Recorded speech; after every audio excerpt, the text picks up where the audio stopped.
What's going on, everybody? It's your boy C-Zar, and we are talking about Bitcoin today, BTC USD. It's the 24th day of August. I swear, man, this month went by so fast, and then the 20th came, and it's just been slow. I don't know why. Is that what it was? We pumped, and then now it's just been slow since we've been moving here.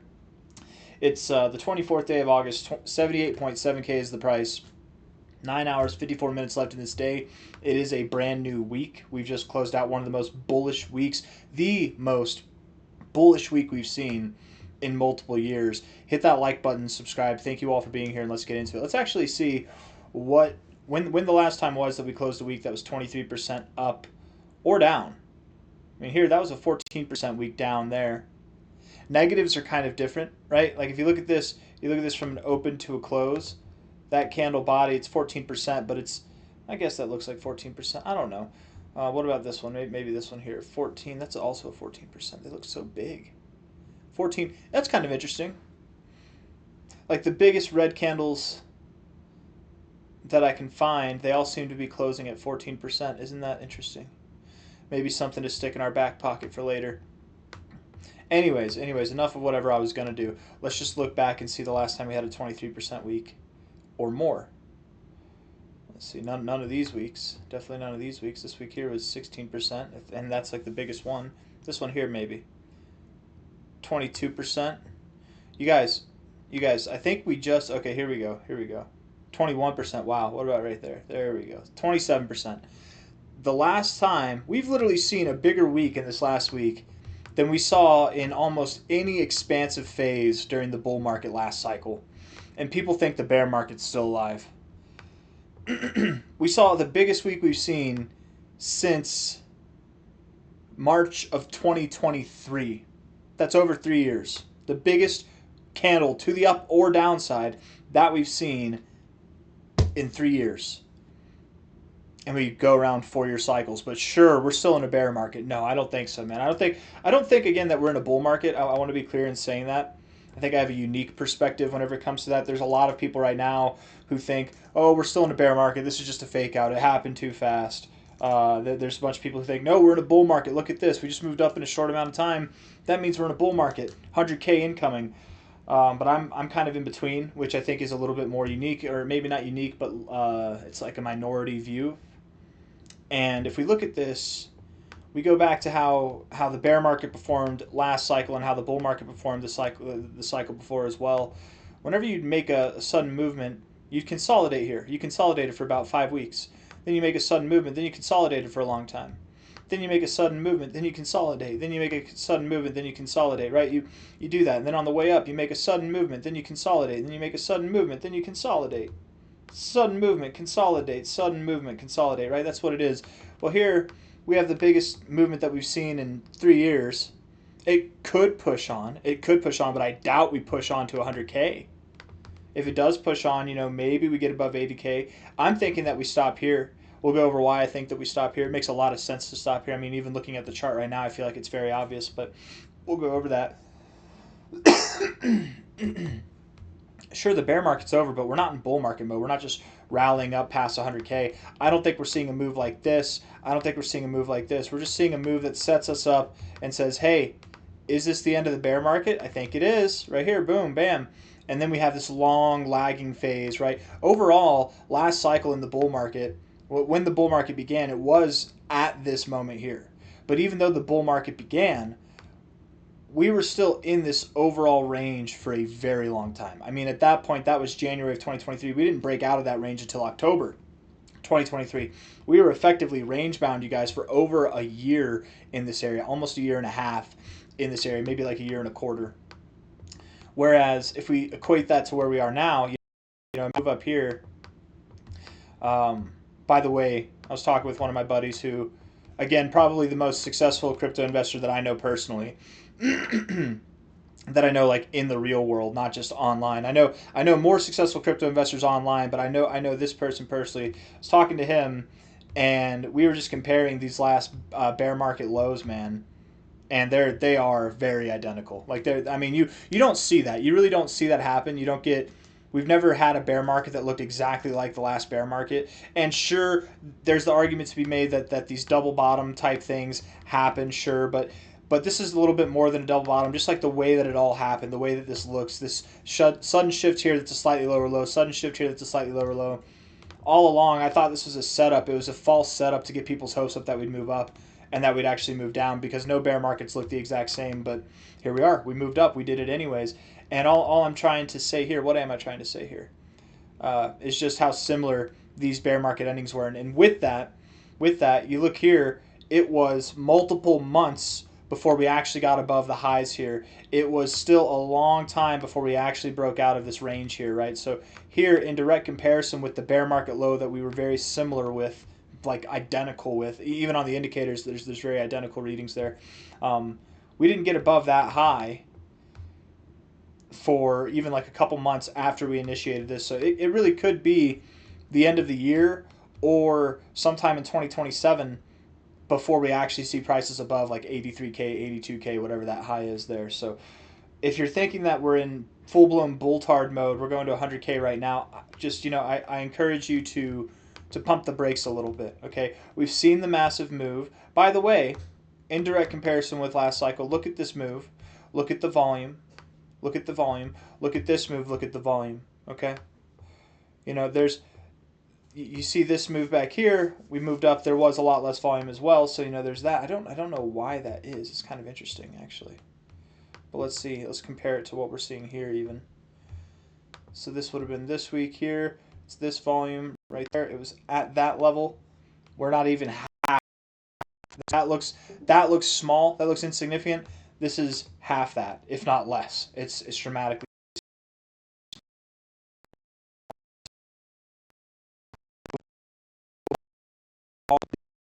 possible. We trace a good bit of this move, or at the very least consolidate in this area and move sideways before moving higher, right? And when we move higher, it's not like we're just ripping to new all-time highs. We're going to, again, make a sudden shift, move sideways, consolidate, make a sudden shift, move sideways, consolidate, make a sudden shift, move sideways. That's typically how it is, right? And sure, we could see these parabolic moves like we've seen historically. Let's see. We don't have any of them on here really. I mean, I guess this move, this is probably the closest to it. That was a very significant movement there.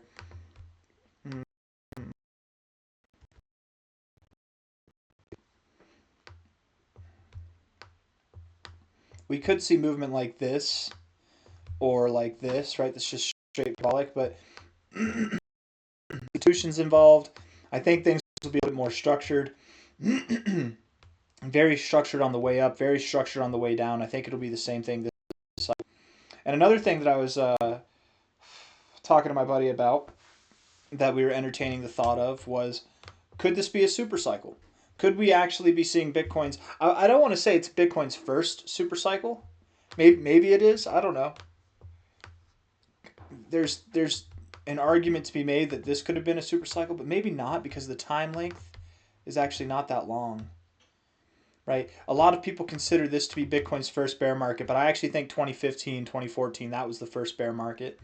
I don't think this counted. But if we count this all as one cycle, it's not really a super cycle. It's about the same length that most cycles are. 47 months.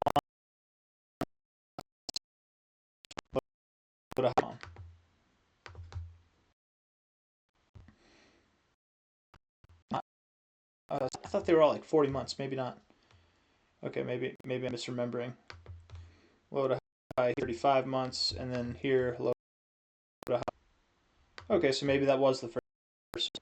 There you go. Okay. A little bit back and forth. For some reason, I thought these were all this was the longest one, but that's fine. We could be seeing a cycle. All I'm trying to get to is better than the average cycle. Maybe this wasn't even a bear market.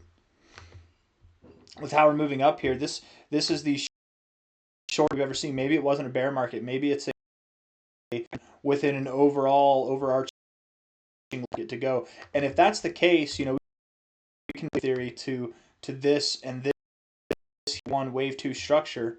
If you know anything, which I know very little, but there's impulsive waves which have 1, 2, 3, 4, 5, right? I think that might be a motive wave 2. Corrections or ABCs, three-legged corrections. Triangles, right? There's running flats, expanding flats, all this kind of stuff. And there's different little like zigzags, triple combos, whatever. There's all kinds of Elliott wave theory patterns. The way the Elliott wave works, just kind of in a nutshell, just to like give an example, is like this is your wave 1, and within that wave there are 5 waves. So you have 1, 2, 3, 4, 5, and this wave might have multiple waves in it. I don't know, something like that. Something like that. And then the corrective wave, this one here, it should be 1, 2, 3. If it's a correction, it should be a 1, 2, 3 correction. We look at this on a weekly time frame. And actually it's 1, 2, 3, right? And then we've been expanding out. Now we're getting set up for 1, 2, 3, 4, 5 again to the upside, probably. I don't know. It's just a thought. Again, I'm not the most experted person in Elliott wave theory, but if that's the case, the big picture here is that if this is all part of one giant cycle, the Trump super cycle here. I'm only saying that because he's in charge. He's the president in the White House during all this time. Looking at this here, I guess it wouldn't be Trump. It'd be the Trump Biden, right? Because Biden was president for some of this too. The Trump Biden crypto cycle. There's arguments to be made that we broke through 100K. This pump here and all this happened because people were excited that Trump was getting elected. But I digress. That was only like half the cycle. That's one. That's wave 1. This would be your wave 2, which would be a corrective wave. Wave 3 is typically, statistically, the biggest wave out of any count. So if you have a 1, 2, 3-legged count, if you have a 1, 2, 3, 4, 5-legged count, the third leg is typically the biggest leg. Typically. If it is a correction, A, B, C's 1, 2, 3, it can be symmetrical. But anyways, all I'm trying to say by that is that this next move up, this next bull cycle, should then, in theory, be bigger than the last cycle. Should be. Ideally. Wouldn't that be nice? It should be bigger. I mean, that shouldn't be too hard. This is a pretty bad cycle here. From a low to a high, that would then what? That would imply, come on. That would imply that we see something above $470,000. That'd be crazy. I've seen some compelling evidence that suggests that this next bull cycle will not get above 250K, and I'm going to go over that with you guys in another video, not today. I got that from one of my crypto buddies as well, and yeah, we're going to go over that. We're going to go over that soon enough. But anyways, not in this video. That's going to be a whole different thing. Anyways, something maybe between $250,000, $500,000, and again, if it's supposed to be bigger than last cycle, that could take us all the way up to like $700,000, $800,000, maybe even $1 million going into 2030. I don't know. We'll see. Big ideas, big time frames, far out. Let's zoom in. Okay. Looking at this on the daily time frame, maybe even on the 1 hour. Let's start off on the 1 hour. Volume's coming in. A little bit of volume's coming in. Got a lot of volume on that last hour, looking like it wanted to shake you out, but to no avail. You might push higher. You might push higher right now, but I wouldn't hold my breath over it. I wouldn't expect too much. Let's refresh this and just see what the shorts and longs look like. Yeah, shorts are still decimated. Longs are piling on. What about over the past week? There's still some shorts. We could move through to 81K and clear out about $1 billion worth of shorts. There are a lot of longs, though, piled on. There definitely are more longs than shorts piled on, even on the daily, the 7-day, the 30-day. Now, we've seen this before where there are plenty of longs and not that many shorts, and we still keep moving up.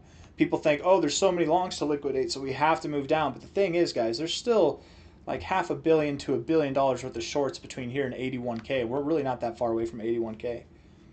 I would think that if we rejected this area, we would have done it already. So we might be getting set up for one of two things. Either one, a push to 81K, a type of fake out like this. We get a slightly higher high, and it's like a double top overall, and then we reject.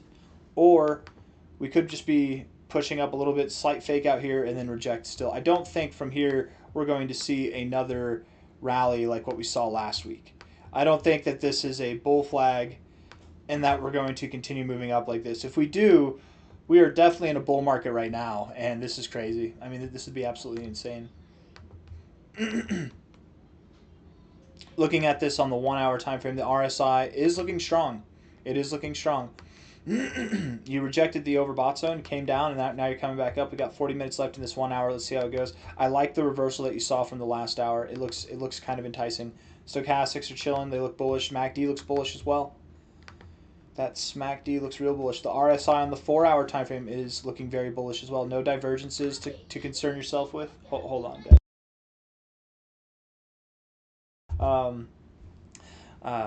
One of our kids' toys is just making noises. Stochastics getting overbought. MACD is bullish. It's not really giving us anything to go off of, so that's fine. No real reasons to turn around other than, I guess, the volume is kind of lackluster, but you're not really breaking out yet. You're kind of in the midst of that, and volume is increasing. I mean,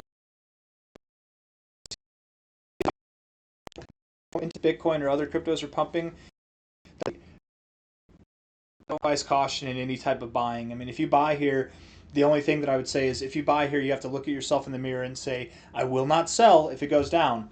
I'm buying here because I know it's going to be worth hundreds of thousands of dollars, so even if it goes down, I'm not going to sell it. Even if we go back below 70K, I'm not going to sell it. I do believe we're going to see it retrace, a test, back down somewhere below 70K. I don't believe it's going to be like this. I don't believe it's going to be like that, and I think it's better that it's not like that. I think it's going to be one of these long, drawn-out, multi-month sideways moves, like we saw in the bear market, like we saw last bull market. That's what I think. We're moving sideways with a slight decline. We're consolidating. We're in a consolidation phase. It doesn't feel like it right now, but just wait a couple weeks. You'll see. We went over all the 4-hour indicators, daily indicator, RSI is super strong. You're setting up for bearish divergence, sure, but you can keep moving up. And you've got this look right now. It looks like bearish divergence, right? But you could move up from here to 90K if you really wanted to. I don't think that you will, but you could. Stochastics are overbought. MACD, beautiful bounce right there. I mean, perfect conditions. So nothing too negative to say on the daily chart, the daily time frame. The weekly time frame does have hidden bearish divergence, so this is something I would at least expect to trip us up a little bit. Higher highs with lower highs. Higher highs in the stochastics, technically. Lower highs in the price. You don't have higher highs in the MACD, but still, the MACD technically is bearish overall, being below the zero with your oscillators. The bull market will probably kick off when the MACD actually crosses above the zero. Let's just see. Right, like last cycle, MACD crossed above the zero. I mean, you had a higher high at that point. The bull market was certified, right? You go to the last cycle here, you crossed above the zero about like somewhere here during COVID, and then the bull market kicked off shortly there and after. So we're a little bit of a ways away from that. I would think, again, that we start to see a bit of a rally as a space either very much later this year, at the very ass end of this year, like December or January, somewhere in that kind of time frame, and maybe even a little bit later. And that'll be when the MACD is crossing through, probably getting overbought on all these indicators, stuff like that. But giving you a lot to think about. We kind of jumped around there.